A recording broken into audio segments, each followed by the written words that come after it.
Welcome to Trojan Talk. I'm your host, Aaron Taylor. Today we'll be talking about the men's basketball season, and my guest today should know a thing or two about that season, or at least have a guess about that season, and Don Maestri, head coach. Thanks for joining me, Don. I'm glad to be here again. And being here again you've been at Troy. This is your 30th season starting off here. First off, just congratulations on 30 years, and obviously you've seen a lot during your time here.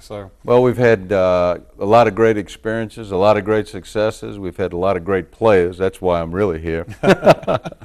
And we've had players who have been all-conference, players who have been players of the year in the conference. We've been in, I think, 5 or 6 different conferences. We were independent for 2 years. So it's been a 30 years that hasn't been a steady 30 years because we've had so many changes, and I think that's kept the program interesting, and it has for me and for Coach Felix, who's also been here 30 years. Yeah, and that's always been an interesting relationship there, that the two of you have been together for so long, and obviously that's got to help the program to have a core like that that's been here for so long. Well, I think that anytime you can have continuity like that it helps you be successful. So.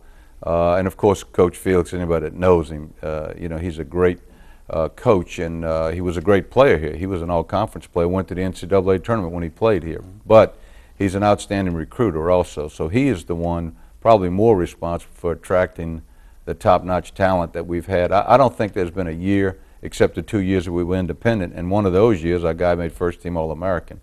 But all the years we were in conference play, we had an all-conference player. There you go.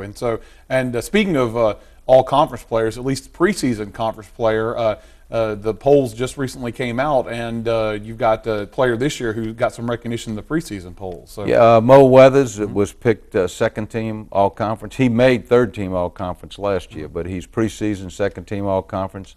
And to be honest with you, that's the position that you really need an all conference player. It's kind of like having a quarterback on a football team. As the Indianapolis Colts are finding out, when you don't have a quarterback, things are a little tough. Same way with a point guard, which is what Mo Weathers is. He's the one that starts the show, runs the show, leads the team. So having an all-conference player in that position should really help us. And, of course, speaking of the conference polls, the preseason polls, obviously we always talk about the fact that it doesn't start till the season starts. But the preseason poll has come out, and Troy, the coaches poll and the preseason poll, picked last in the division. What's your feelings about the being picked last there? I think that's probably a pretty good pick. Okay. Because if you just look at what experience is coming back in the league, we're the least experienced team in the league. So it's probably a legitimate pick if I'm a coach in another school. It really doesn't mean a lot because Yes. It's like the team picked first. They better pray that they can end up first. So this is a very tough league. We've been highly competitive in it. We've won the league, been second in the league, and it's the best basketball league we've ever been in. But I think, because of our experience is the reason we got that particular pick. And let's talk about the experience. Obviously, a young team this year. You only have 2 returning starters, 2 seniors on the team. Right. So one might use the term rebuilding year, even though I know it's something that probably a lot of coaches don't like to use. But obviously, it looks the potential that you've got such a young team on there. So. Yeah, well, it will be a very experienced team a year from now. Hopefully, we're not rebuilding. We hope to have some success this year with this group.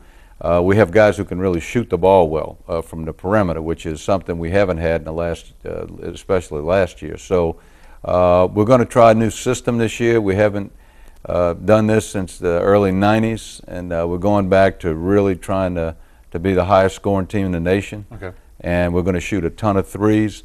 Obviously, when you don't have a great big guy inside, a power guy, like just about everybody in our conference this year has a 6'9", 240, or 2 of them, or 3 of them, like Middle Tennessee and Arkansas State.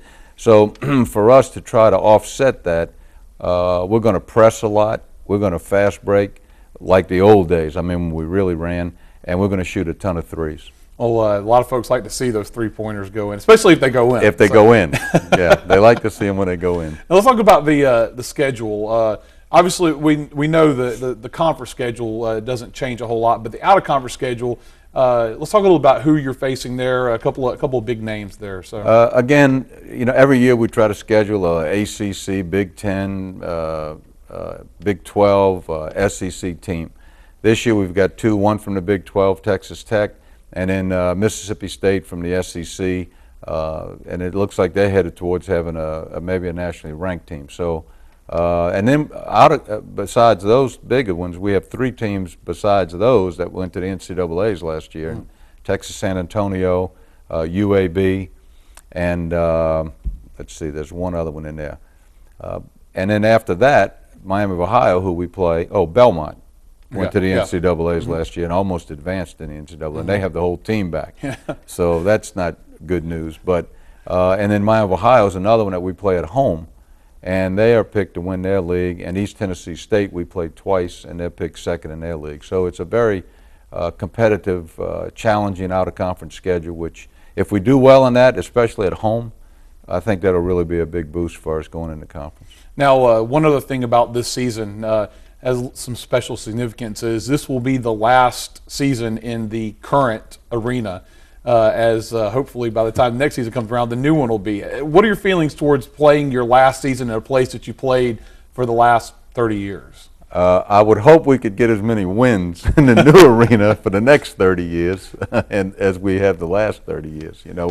We've been very fortunate over the 29 years. I think someone was showing the other day we played 360 home games in that period of time and won 265. Not bad. 285, I'm sorry. Not even better. So right at 76%. So that's a real high percentage for home game winning in basketball because you play so many games.